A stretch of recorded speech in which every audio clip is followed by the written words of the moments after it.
Welcome to the Salmon Runs YouTube. Enjoy the video. You start by cutting risk and freeing the TV. Unplug all cables and switch off nearby power. Once done, secure the display. Either rest it on a padded surface or have a second person support it while you work. Next, examine the mount.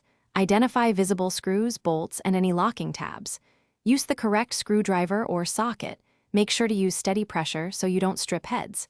This first pass is about access and safety, so move deliberately and confirm every fastener's type before proceeding. Now you'll separate the mount from the TV and wall. Begin by unbolting the arm connections to the TV, keeping each bolt set in labeled containers so reassembly is simple if needed. Once those are free, locate and disengage any locking tabs or safety pins. Use pliers if needed, but avoid forcing components. Lower articulated arms slowly. Many have tension adjustments, so reduce tension a half turn at a time. Finally, unfasten the arm-to-plate bolts, while one person supports the assembly to avoid abrupt movement.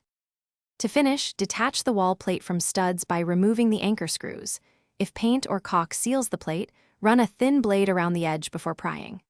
Support the plate as the last fastener comes free to prevent dropping. Once removed, inspect the wall. Fill mounting holes with spackle, sand smooth, and touch-up paint. If a bolt won't budge, try penetrating oil and wait 10 to 15 minutes, then tap gently with a hammer and retry. Make sure you don't over-torque and damage the stud. Thanks for watching. Consider subscribing if we helped you.